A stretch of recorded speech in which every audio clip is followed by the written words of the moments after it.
Halo teman-teman, para orang tua sesama ABK. Secara umum, pada saat orang bertanya, apa ABK, anak kebutuhan khusus, orang berpikir, kasihan ya, gitu. Kenapa ya orang bisa berpikir kasihan? Mungkin karena mereka membandingkan anak-anak pada umumnya dengan anak-anak ABK.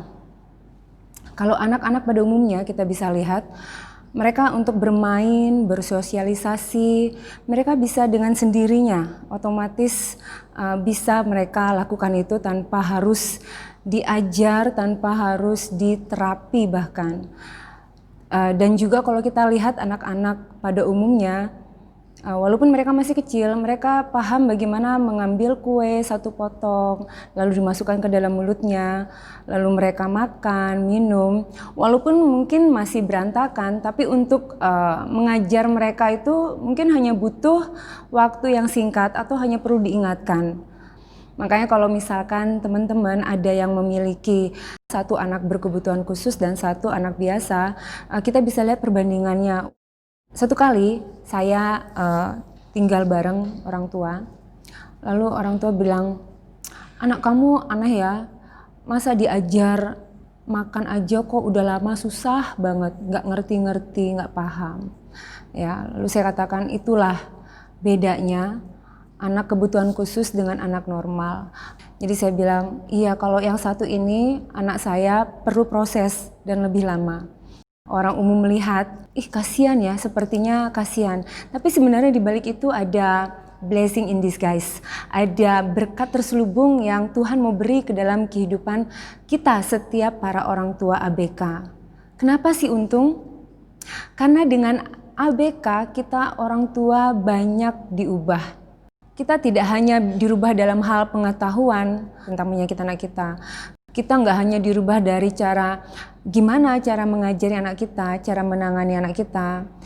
Kita nggak hanya dirubah melalui, oh anak kita ternyata punya diet yang tidak boleh, ada makanan-makanan tertentu yang tidak boleh dia makan.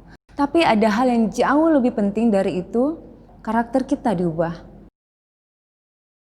Kalau lihat anak saya, kasusnya anak saya itu CP, cerebral palsy. Waktu awal-awal dia terdiagnosa delayed development, proses tumbuh kembangnya sangat lambat. Lalu sempat pada usia beberapa tahun, saya lupa, dia terdiagnosa epilepsi. Kalau kita melihat anak kita yang memiliki lebih dari satu kasus, bisa memakan waktu lebih dari sebulan, bahkan puluhan tahun. Dan itu mengajarkan kita satu hal, kita belajar tekun dan kita belajar sabar. Kalau orang melihat anak CP itu tungkainya lemah. Jadi anak saya waktu pas bayi, itu saya pikir, saya belum begitu paham, anak ini kenapa ya kepalanya selalu begini. Itu sampai usia 3 tahun, hampir 3 tahun tuh begini terus. Sampai ada orang bilang, dia kurang dikasih makan kalsium jadi nggak bisa tegak. Padahal itu semua ada di otaknya. Jadi karena ada kerusakan di otaknya, akhirnya dia menjadi seperti itu. Tetapi kita sebagai orang tua nggak mau menyerah begitu saja. Kita pergi ke dokter, nggak hanya satu dokter tetapi tim dokter. Karena tim dokter itu ada yang menangani bagian otaknya, sarafnya, ada yang menangani matanya, ada yang menangani bagian fisioterapinya. Jadi akhirnya kita mendatangi dokter demi dokter. Dan itu membuat kita belajar bertekun, belajar sabar. Anak-anak ABK ternyata untuk mereka bisa melalui tahap satu ke tahap berikutnya butuh prosesnya lama. Contohnya anak saya saat saya ajarkan dia berenang, awalnya dia masuk ke kolam, dia suka memang air, jadi tidak terlalu banyak penolakan dan gampang untuk dia dibawa masuk ke dalam kolam. Tapi ada saatnya juga dia tidak mau gitu. Jadi mereka punya mood yang gak bagus, jadi kadang-kadang mereka mau, kadang-kadang tidak. Lalu pada awal-awal kayaknya saking senengnya mungkin ya, dia sering nyelam. Tapi kemudian lama-lama nggak mau lagi seperti itu. Bisa tunggu sampai beberapa bulan baru dia mau nyelam. Jadi pada saat saya mengajarkan dia untuk berenang, dan itu rasanya seperti orang menangkap angin. Menangkap angin kenapa? Karena setiap kali saya pergi, kadang-kadang saya pulang pun kepala anak saya tetap kering karena dia nggak mau nyelam gitu. Jadi itu saya lakukan setahun, 2 tahun, 3 tahun, nggak terasa itu 6 tahun. Dan saat sudah mulai menginjak 6 tahun, saya melihat dia mulai terbiasa dan dia mulai suka menyelam. Dan ternyata itu terus.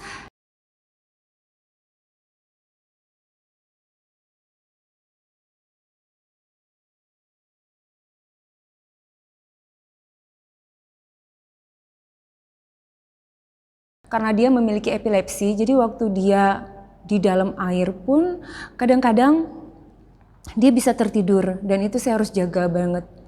Tetapi ada satu terapis yang mengatakan terus aja bawa dia ke air karena air itu menenangkan, buat dia otaknya bagus untuk menenangkan dia, dan lagian anak ini memang suka sekali air.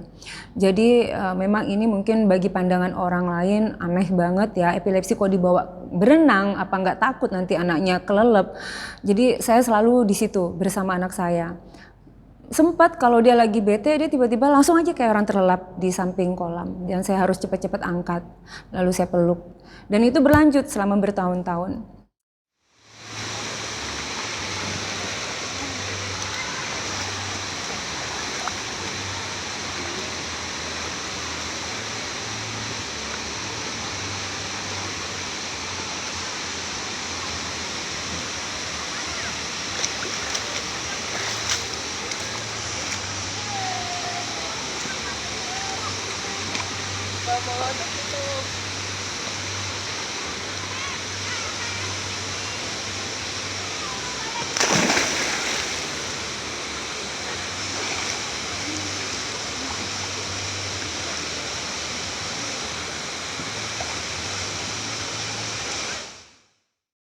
Dan di sini saya belajar untuk mensyukuri hal-hal, setiap hal dalam kehidupan.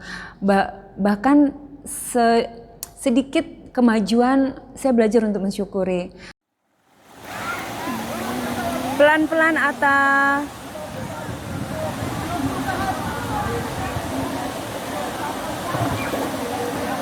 Ata pelan-pelan aja. Ata ke mami sayang, sini. Ata ke mami sini sayang.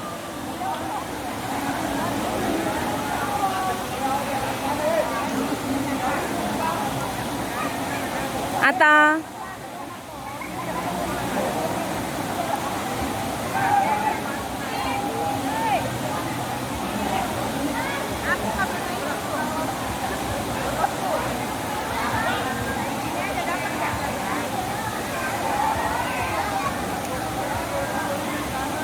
Nasya. Ata Nasya.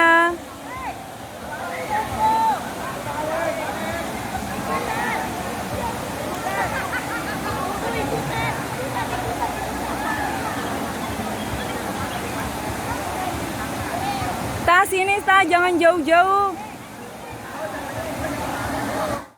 Anak-anak kebutuhan khusus memiliki kasus yang beragam dan seringkali satu anak memiliki banyak case, banyak kasus.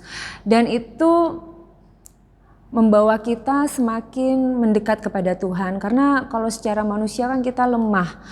Biasanya kalau anak Down syndrome pasangan kasusnya itu dengan jantung, belum lagi mereka harus bawa ke dokter jantung, bahkan dioperasi dan lain sebagainya.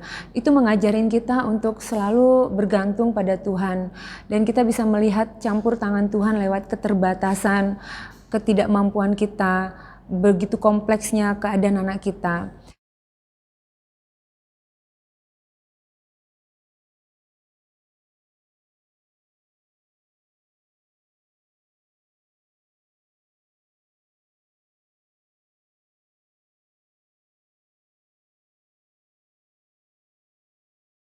Mengandalkan Tuhan di dalam setiap situasi yang kita hadapi. Terima kasih Bapak Ibu.